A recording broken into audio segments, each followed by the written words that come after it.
अस्सलाम वालेकुम डिफेंसर्स friends. Pakistan air force में 2027 से पहले J-35A की इंडक्शन से मुतालिक खबर पर बात करेंगे। इस तैयारे की बुनियादी खसूसियात और वेपन्स को भी डिस्कस किया जाएगा। So let's start.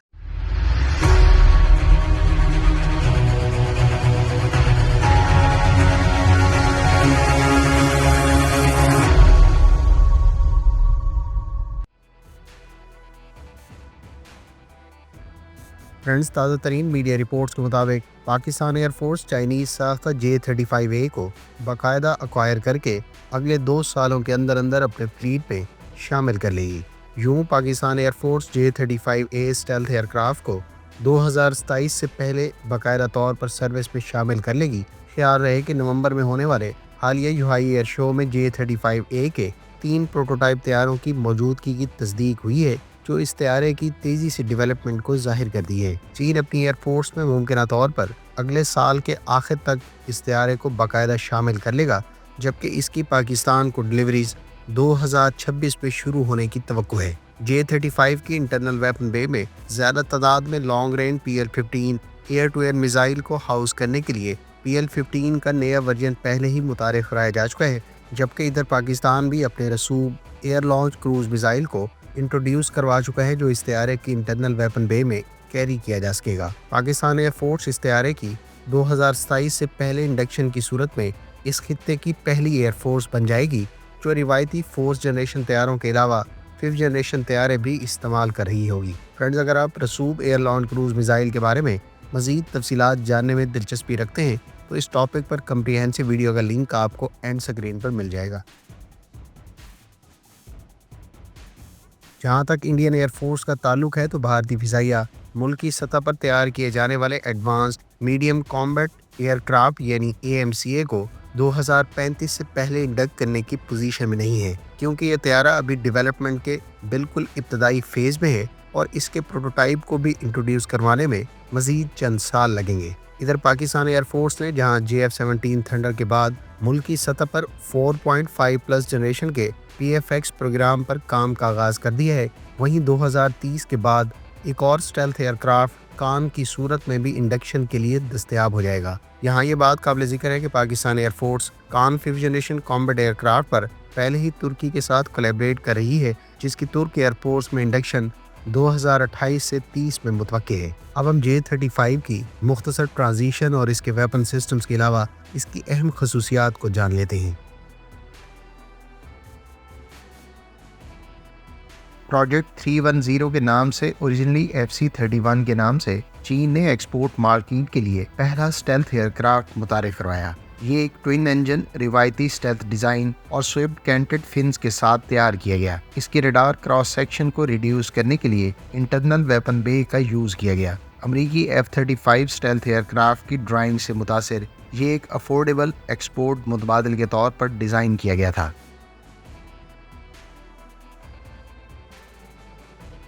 FC-31 के कैरियर बेस्ड वर्जन को चीन की नेवी ने अडॉप्ट किया, जिसे J-35 कहा जाता है। इस नेवल वर्जन में folding wings, reinforced landing gear और कैरियर ऑपरेशंस के लिए मजबूत स्ट्रक्चर जैसे फीचर्स काबिल जिक्र है। चीन की अपनी एयरफोर्स की रिक्वायरमेंट्स और एक्सपोर्ट मकासद के लिए J-35A इसी तैयारे पर बेस्ड है और इसके पैरेलल इसे तैयार किया गया है। J-35A वही स्टेल्थ कैरेक्टरिस्टिक्स रखता है जो कैरियर बॉर्न वर्जन के हैं, ताहम इसको एयरफोर्स मिशंस के लिए मुनफरिद बनाया गया है। मिसाल के तौर पर इस पर नेवल वर्जन के अरेस्टिंग हुक और फोल्डिंग विंग्स का इस्तेमाल नहीं किया गया, जो इसके डिज़ाइन फीचर को सिंप्लीफाई करते हुए लैंड ऑपरेशंस के लिए एजिलिटी को इन्हेंस करता है। J-35A modern advance glass cockpit से इक्विप्ड है, जिसमें एक लार्ज मल्टी फंक्शनल डिस्प्ले दिया गया है। अलबत्ता फ्यूचर अपग्रेड्स में F-35 style panoramic cockpit display यानी PCD देखने को मिल सकता है, जो डाटा इंटीग्रेशन को फर्दर इन्हेंस करने का बाइस बनेगा।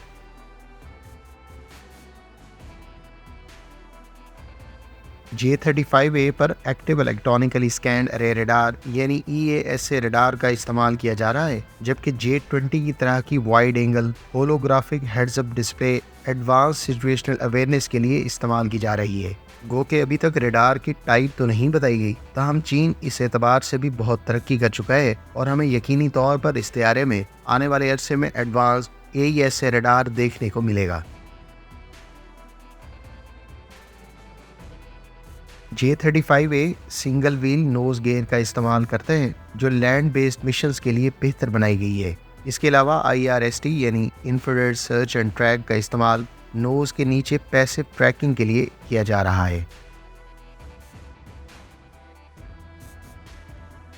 J-35A की प्रोटोटाइप वर्जन में WS-21 इंजन का इस्तेमाल हो रहा है। ये इंजन बुनियादी तौर पर 9 टन थ्रस्ट जनरेट कर सकता है, यानी WS-21 93 kilo Newton thrust generate करता है। इस इंजन में सुपर क्रूज सलाहियत अभी के लिए मौजूद नहीं है, गो के फ्यूचर के लिए पॉसिबिलिटी का कहा गया है। फ्रेंड्स, J-35A और कैरियन बॉर्न J-35 को बिलाखिर WS-19 से इक्विप किया जाएगा जो हायर थ्रस्ट जनरेट कर सकता है। ये engine 115 kilo Newton thrust generate करने के साथ साथ थ्रस्ट फैक्टर कंट्रोल यानी TVC सलाहियत का भी हामिल होगा।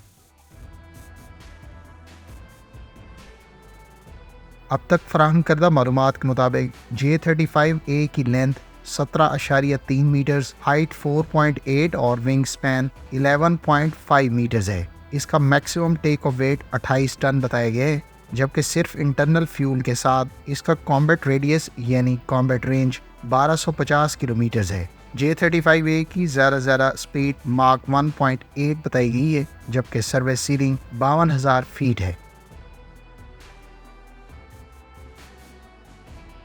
J-35A में सिंगल इंटरनल बे मौजूद है जिसमें total 6 air to air missiles को हाउस किया जा सकता है। इंटरनल बे में एयरक्राफ्ट PL-10, PL-15 और PL-21 को कैरी कर सकेगा, जबकि इसमें secondary air to ground capability भी मौजूद है। ख्याल रहे कि PL-10 को short range high off boresight air to air missile, PL-15 को long range air to air missile और PL-21 को very long range air to air missile करार दिया जाता है। इसकी इंटरनल बे में एयर टू ग्राउंड मिशंस के लिए 50 किलोग्राम वजनी स्मॉल डायमीटर बॉम्ब्स जैसा कि LS-6 या FT-7 सैटेलाइट गाइडेड बॉम्ब्स और GB-50 laser guided bombs carry किए जा सकते हैं। J-35 पर एक्सटर्नल 6 हार्ड पॉइंट्स ऑफर किए जा रहे हैं, जिन पर बड़े साइज के YJ-83K और YJ-91 एंटी रेडिएशन मिसाइल्स को बिलतरतीब एंटी शिप और suppression of enemy air defence जैसे रोल्स के लिए इस्तेमाल में लाया जा सकता है। J-35A पर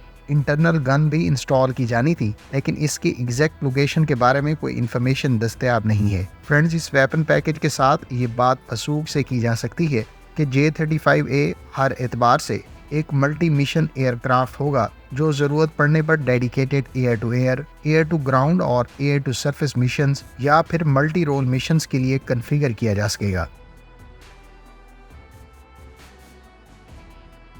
ट्विन इंजन जहां ज़्यादा पावरफुल कंसीडर किए जाते हैं, वहीं ये इनहेंस सेफ्टी और रिलायबिलिटी के साथ साथ बेहतर रेंज और वेपन्स कैरिंग कैपेबिलिटी प्रोवाइड करते हैं। ट्विन इंजन जेट आमतौर पर बेहतर थ्रस्ट की बदौलत हाई स्पीड और हायर क्लाइम रेट रखते हैं। ये सलाहियत इन तैयारों को कॉम्बैट मनूवर्स के लिए हाई मनूवरेबिलिटी और मुख्तलिफ मिशन प्रोफाइल्स को अडेप्ट करने के काबिल बनाती है। मिसाल के तौर पर, चाहे दुश्मन के तैयारों को इंटरसेप्ट करना हो या फिर डीप स्ट्राइक मिशंस कंडक्ट करने हो। ट्विन इंजन तैयारा आमतौर पर ज्यादा थ्रस्ट की बदौलत बेहतर पेलोड और ज्यादा रेंज रखता है। ज्यादा पेलोड कैपेसिटी जहां वैरायटी ऑफ एमुनिशन, कैरिंग और मिशन की जरूरत के मुताबिक एयर टू एयर और एयर टू ग्राउंड वेपन्स एक वक्त में कैरी करने के लिए अहम है, वहीं ज्यादा कॉम्बैट रेंज इस तैयारे को दुश्मन की सरहद के अंदर दूर तक पेनिट्रेट करने और मिशंस कंडक्ट करने का बाइस बनती है। J-35A तैयारे की पाकिस्तान एयरफोर्स में इंडक्शन की सूरत में ये पाकिस्तान का पहला स्टेल्थ एयरक्राफ्ट भी होगा। ये सलाहियत पाकिस्तान एयरफोर्स को दुश्मन के रडार से बचते हुए डिटेक्शन के रिस्क को रिड्यूस करने और कंटेस्टेड एयर स्पेस में ऑपरेट करने के काबिल बनाएगी। फ्रेंड, इस तैयारे को पाकिस्तान एयरफोर्स के बारे में कभी इम्कान है कि वो इसे 2026 में इंडक्ट कर लेगी। उम्मीद है इस वीडियो से आपको J-35A की पाकिस्तान एयरफोर्स में 2027 से पहले इंडक्शन, इस तैयारे की बुनियादी खसूसियात, वेपन्स और सिस्टम्स के बारे में बहुत कुछ जानने का मौका मिला होगा। कमेंट बॉक्स में अपनी राय का इजहार ज़रूर करें। मिलते हैं नेक्स्ट वीडियो के साथ। अपनी दुआ में याद रखिएगा। अल्लाह हाफिज़। पाकिस्तान जिंदाबाद।